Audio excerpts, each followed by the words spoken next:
Hello everyone, कैसे हैं आप लोग। जैसे कि आज आरआरबी क्लर्क का मेंस का एग्ज़ाम था, तो उसी के रिगार्डिंग रहने वाला है। मेरे क्या अटैम्प्ट हुए, सब्जेक्ट वाइज क्या अटैम्प्ट रहे, ओवरऑल कितने अटैम्प्ट रहे, तो वही मैं आप लोगों के साथ शेयर करने वाली हूँ।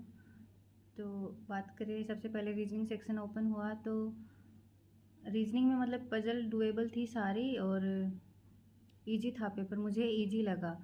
तो रीजनिंग में मेरे जो ओवरऑल अटैम्प्ट रहे वो रहे हैं 34 अटैम्प्ट रहे हैं रीजनिंग में, जिसमें मैंने डीएस का एक भी क्वेश्चन नहीं किया। मैंने सारी पजल बनाई है। पजल मेरी वन गो में बन गई थी, ऐसा नहीं था कि मैं आज किसी भी पजल में स्टक हुई हूँ। सारी पजल वन गो में बन गई थी। एक वो जो पजल थी ना, ईयर बेस्ड पजल थी, तो उसमें दिया हुआ था कि एस की डॉटर जो है वो 32 ईयर्स का डिफरेंस है उसमें।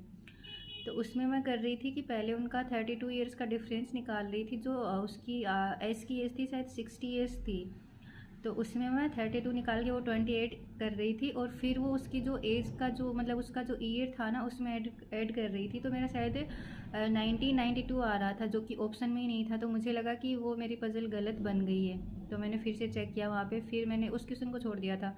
फिर मैंने लास्ट में फिर से उस क्वेश्चन पे गई, तो मैंने उसको 32 ऐड किया, तो मेरा उसका आंसर आ गया था 1996 आ गया था उसकी, मतलब डॉटर का डेट ऑफ बर्थ का जो एज था वो। तो उस चक्कर में शायद मुझे लग रहा है कि बस एक क्वेश्चन और हो सकता था। बाकी 34 तो मतलब गुड अटैम्प्ट है, अच्छे अटैम्प्ट है।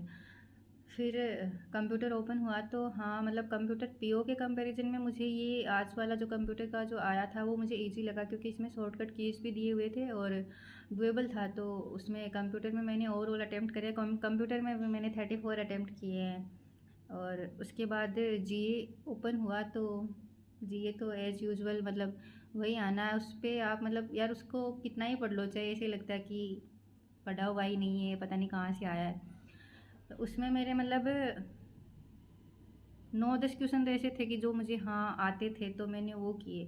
फिर उसके बाद यार मतलब मैंने रिस्क लिया तो है अभी, मैंने गेस वर्क किए हैं। तो मतलब जो 50-50 था ऐसे, और लग रहा था कि मुझे ये हो सकता है ऐसे, मतलब काफ़ी टाइम तक ऐसे सोच के कि हाँ ये।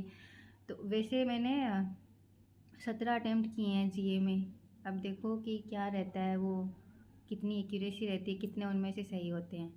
फिर उसके बाद हिंदी ओपन हुआ तो हिंदी में मेरे अटेम्प्ट हुए 34 हुए, जिसमें से मैंने मतलब दो तो जो पैसेज आए थे वो किए, बाकी जो मतलब एरर के क्वेश्चन थे और एक वो थे विलोम शब्द वाले क्वेश्चन थे, तो वो मैंने नहीं किए क्योंकि वो नहीं आते थे मुझे, और फिर मैंने रिस्क नहीं लिया उनमें। तो मैंने 34 अटेम्प्ट किया है हिंदी में।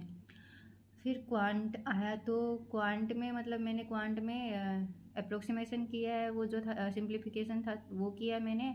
और मैंने क्वाड्रेटिक इक्वेशन करी है, और एक मैंने वो जो डीआई थी ना जिसमें मेल प्लस फीमेल का था रेशियो, और मेल माइनस फीमेल का जो रेशियो था, तो उसको मतलब वो ऐड करके और फिर माइनस करके वैसे रेशियो बनाना था। जैसे एक का दिया हुआ था, एक में 9:2 दिया था, तो उसका होता 11:7 समथिंग शायद कुछ होता, मुझे जहाँ तक याद है। तो एक तो मैंने वो डीआई बनाई, उसके मेरे मैंने एक क्वेश्चन नहीं बनाया क्योंकि वो शायद काफ़ी लेंदी था। और एक था ना वो जो था ऑनलाइन और ऑफलाइन का डेटा दिया हुआ था, और वो डिफरेंस दिया हुआ था, तो वो 60% समथिंग था, तो वो परसेंटेज वहाँ से माइनस करके निकालना था। तो एक मैंने वो डीआई के क्वेश्चन किए मैंने।